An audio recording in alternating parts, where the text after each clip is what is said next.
Hi viewers, welcome to our channel. ప్రస్తుతం మనతో పాటు ఇమ్మంది రామారావు గారు సీనియర్ జర్నలిస్ట్ ఉన్నారు. వారితో ఒకసారి మాట్లాడదాం. సార్ నమస్కారం. సార్ నమస్తే బాబు. సార్ మనం వేణుస్వామి గారు తెలుసు మనకి, అంతకుముందు జగన్మోహన్ రెడ్డి గారు ఏపీలో గెలిచేస్తారు అని చెప్పేసి జోస్యం చెప్పడం చూసాము. అయితే విచిత్రంగా మరి జగన్మోహన్ రెడ్డి గారు అయితే ఓడిపోవడం చూస్తున్నాం. టీడీపీ అయితే అధికారంలోకి రావడం చూస్తున్నాం. భారీ మెజారిటీ కూడా వస్తుంది. ఎక్కువ సీట్లన్నీ కూడా క్లీన్ స్వీప్ చేసేసింది టీడీపీ అని చెప్పుకోవచ్చు. అయితే ఈ నేపథ్యంలో ఆయన ఒక వీడియో రిలీజ్ చేశారు. సార్ జగన్మోహన్ రెడ్డి గారు గెలుస్తారు అని చెప్పడం నా జోష్యం ఫలించలేదు. ఇక మీదట నేను రాజకీయాల గురించి కానివ్వండి, సినిమా వాళ్ళకు సంబంధించిన వ్యక్తిగత విషయాల గురించి కానీ నేను మాట్లాడను, ఎటువంటి జోష్యం చెప్పను. ఇప్పటి వరకు జగన్మోహన్ రెడ్డి గారి గురించి చెప్పింది కేవలం ఆయన జాతకం చూసి మాత్రమే చెప్పాను అని చెప్పేసి అవి వీడియో పెట్టడం చూస్తున్నాం. సార్ మరేం దీని గురించి మీరేం చెప్తారు సార్? మనం చాలాసార్లు మన టీవీ ద్వారా హెచ్చరించాం, అసలు జ్యోతిష్యం చెప్పడం ఏమిట్రా, పద్ధతి ఏమిట్రా అని. ఇక్కడ చిత్రం ఏంటంటే ఊరందరికీ జ్యోతిష్యాలు చెప్పేవాడు తన జ్యోతిష్యం తను చూసుకోలేదు. అంటే మరీ జగన్మోహన్ రెడ్డి పక్కన కూర్చొని జగన్మోహన్ రెడ్డి 20 ఏళ్ళు నిరాఘాటంగా పరిపాలిస్తాడు అని చెప్పినవాడు పక్కనే కూర్చున్నాడు జగన్మోహన్ రెడ్డి కూడా. అదేమైపోయిందంటే బాగా వైరల్ అయిపోయింది అన్నమాట. ఎందుకంటే ఈ చేతిలో ఉన్న డబ్బులు మాట్లాడిస్తాయి, ఈ వేణుస్వామి చేతిలో ఉన్న డబ్బులు మాట్లాడిస్తున్నాయి అన్నమాట. ఆయన ఇచ్చిన ప్యాకేజీ మాట్లాడిస్తాయి. ఈసారి చాలా ఘోరమైనటువంటి అద్భుతమైన మెజార్టీ వస్తుంది, ఏకంగా 20 సంవత్సరాలు పరిపాలిస్తాడని చెప్పాడు. అది మొత్తం డమాల్మని పేరిపోయింది అన్నమాట. ఓటమిటి మామూలు ఓటమి కాకుండా ఉక్కిరి బిక్కిరి చేసే ఓటమి అన్నమాట. అలాంటి వాళ్ళు అసలు ప్రేరణాత్మక కూడా ఉండరు, అంత పెద్ద ఎదురు దెబ్బ తగిలిందన్నమాట. మొత్తం ఈరోజు పవన్ కళ్యాణ్ తాలూకు అభిమానులు కానీ, చంద్రబాబు నాయుడు తాలూకు అభిమానులు కానీ వీళ్ళందరూ కూడా ఎదురు తిరుగుతారన్నమాట. అవసరమైతే పైకి వచ్చి కొడతారు. అందుకని తెలివైనడు కదా, అందరికంటే ముందు ఇక ముందు జ్యోతిష్యాలు చెప్పను ఈ సినిమా వాళ్ళకి కానీ సెలబ్రిటీస్కి కానీ, ఏదో ఒక ముక్తాయింపుగా ఒక మాట అన్నాడు అన్నమాట. అది అనకపోయినా ఇక జ్యోతిష్యాలే మానేస్తాను అనకపోతే ఇక ఆయనకి ఏముంటుంది? ఇప్పుడు మనిషి వచ్చి జుత్తు మొత్తం పీకేస్తాడు కదా, ఆయన అంత ఒట్టు పెట్టుకున్నాడు కదా, ఇంకా ఆయన్ని బాధ పెట్టడం ఎందుకని ఇప్పుడు ఊరుకుంటారు. లేకపోతే ఇది కొనసాగిస్తానంటే ఇంకెంతమంది జీవితాలు నాశనం చేస్తావరా అంటారనమాట. అది ట్రిక్. ఇక ముందు జ్యోతిష్యాలు చెప్పడానికి ఉన్నటువంటి ట్రిక్ అది.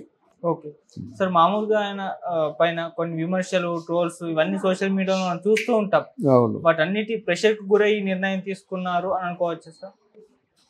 ప్రెషర్కు గురి కాదండి, డబ్బు కావాలి ఆయనకి. ఆయనకి ఏంటంటే ముందు ఈ విల్ సెలెక్ట్ ది సెలబ్రిటీ అండి. ఆయన ఏం చేస్తారంటే ఎవరు ప్రభాస్ అయితే ఇలా కళ్ళు మూసుకుంటూ కోటి ఇస్తాడు. అది కోటి ఇవ్వడం ఏం కాదు. ఇక్కడ మా అసోసియేషన్కి బిల్డింగ్ కట్టాలంటే ఎన్ని కోట్లు అవుతుందో చెప్పు, ఇచ్చేస్తా అని చెప్పాడు ఆయన. అట్లాంటి వ్యక్తి మాట. అందుకు ఆయన పట్టుకున్నాడు. విజయ్ దేవరకొండ అప్కమింగ్ మాట, ఆయన పట్టుకున్నాడు. సమంత చైతన్య కూడా, నాగార్జున వాళ్ళ దగ్గర బాగా డబ్బు ఉంది, వాళ్ళు పట్టుకున్నాడు. పేదవాళ్ళు ఎవరు? ఇప్పుడు హేమను పట్టుకున్నాడో చెప్పండి. ఇప్పుడు హేమకు కూడా డబ్బు ఉందనుకోండి, ఎవరిదైతే దట్టంగా డబ్బు ఉందో వాళ్ళే పట్టుకుంటున్నాడు, వాళ్ళకే జ్యోతిష్యం చెప్తున్నాడు, వాళ్ళకే శాంతులు చేస్తున్నాడు, ఇలా చేస్తున్నాడు అన్నమాట. ఇదంతా దొంగ నాటకం, డబ్బులు సంపాదించడం కోసం చేస్తున్నటువంటి దొంగ నాటకాలు అన్నమాట. ఇంత ఘోరంగా ఉంటుందో జ్యోతిష్యం.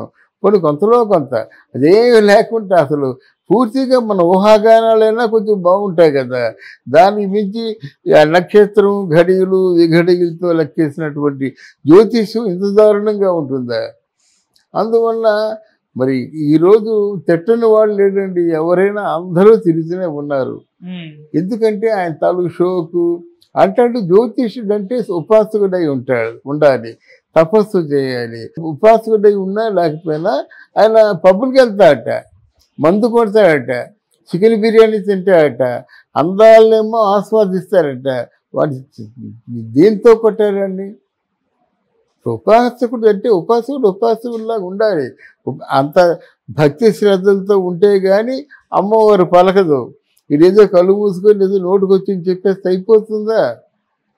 అందువల్ల వీడు కేవలం జనాల్ని మాయ చేసుకోవడం కోసం, మాయ చేయడం కోసం వచ్చాడు, మాయ చేశాడు, సంపాదించుకున్నాడు.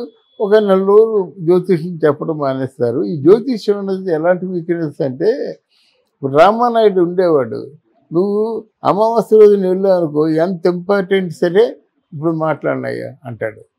కొన్ని టైమ్స్ ఉన్నాయన్నమాట, ప్రతి దానికి ముహూర్తం చూస్తాడు. ఆయనకి అలవాటు. అసలు మామూలు జర్నలిస్ట్ వస్తే ఇది వర్జం ఉందా ఇప్పుడు, యమగండం ఉందా అంటాడనమాట. అమృత గడియల్లోనే ఆయన మాట్లాడతాడు. ఉంటారు, కానీ ఇలాంటి మోసగాలి నమ్మొద్దు అంటున్నమాట. ఆయన దాని పంచాంగం ఉంటుంది, చూసుకుంటాడు. ఏది అమృత గడియలో ఏది వర్జమో ఏది గండమో చెప్తాడు. ఇది అలా కాదు కదా, దీని రేట్ ఎందుకు? నక్షత్రాలు మారవు, దాని తాలూకు ఫలితాలు మారవు అండి ఎవరికైనా సరే. అందువల్ల ప్రత్యేకించి కళ్ళు మూసుకొని చెప్పేది ఏమిటి? అందువల్ల చాలామంది నేనైతే చాలా బూతులు తిట్టాను. మన ఛానల్లో కనీసం వారానికి వస్తారని చెప్తాను అండి. బుద్ధి ఉందా? ఏమైనా లేకపోతే ఇప్పుడు చెప్తున్నాను, ఏమైనా లేకపోతే కొండ దగ్గర ఒక గుడ్డ చాపుకొని అడుక్కోరా నువ్వు? ఇదే జనాలు ఎంతగా మోసం చేస్తావా? ఏం పట్టుకుపోతావు నీ దగ్గర నుంచి? నీ మాల పట్టుకెళ్ళిపోతావా? ఇల్లు పట్టుకుపోతావా? ఏం పట్టుకుపోతావు అని ఇలా హెచ్చరించడం ఎన్నోసార్లు జరిగింది. చివరకు భగవంతుడు శిక్ష వేశాడు.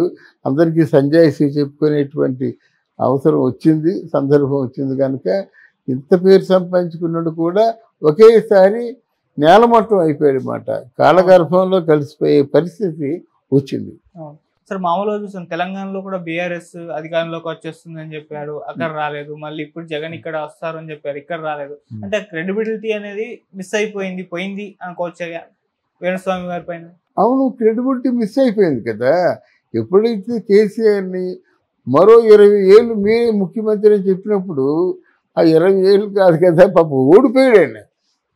అందువల్ల మరి క్రెడిబిలిటీ ఏముంటుంది? అదే మెయింటైన్ చేసుకోవాలి. ఎవరైనా ఏ పదవిలో ఉన్నా, ఏ వృత్తిలో ఉన్నా సరే, వాళ్ళు ఎవరు you should not feel about anybody. You should feel your self, because that is you. You have to maintain your life name through out the life. ఇక్కడ ఆదిత్య అంటారు కానీ ఇంకోటి అంటారు కదా, ఆదిత్య బాగా చేశాడు, ఆదిత్య బాగా తెలివైన వాడు అంటారన్నమాట. అందుకు నువ్వు ప్రపంచాన్ని జరగవద్దు, నీకు ఆ పేరు చెడగొట్టుకోకుండా జాగ్రత్తగా ఉండాలి. మన పేరుని చూసి భయపడాలి. మాట్లాడిన మాట, ప్రతి మాట కానీ మన ఆలోచనలు కానీ మిగతా వాళ్ళకంటే డిఫరెంట్గా ఉండి సమాజానికి ఉపయోగపడాలి. అందువల్ల అది ఆ ఫండమెంటల్ కూడా తెలుసుకోకుండా పిచ్చి పిచ్చిగా వాగినట్టయితే ప్రజలు క్షమించరండి. ఎవరైతే దండలు పెట్టారో, పువ్వులు విసిరారో, ఆ ప్రజలే రాళ్ళు విసిరే రోజు వస్తుంది. ఈ రోజు వచ్చింది. ఉపాసకుడై ఉన్నా లేకపోయినా ఆయన పబ్బులకి వెళ్తాడట, మందు కొడతాడట, చికెన్ బిర్యానీ తింటాడట, అందాలనేమో ఆస్వాదిస్తారట. వాడి దేంతో కొట్టారండి? ఉపాసకుడు అంటే ఉపాసకుడిలాగా ఉండాలి. అంత భక్తి శ్రద్ధలతో ఉంటే కానీ అమ్మవారు పలకదు. ఇదేదో కళ్ళు మూసుకొని ఏదో నోటుకు వచ్చి చెప్పేస్తే అయిపోతుందా?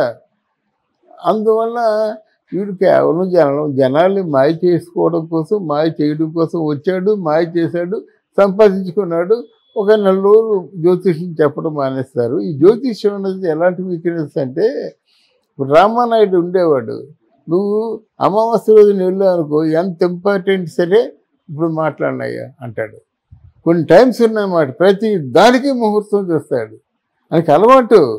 అసలు మామూలు జర్నలిస్ట్ వస్తే ఇది వర్జం ఉందా ఇప్పుడు, యమగండం ఉందా అంటాడనమాట.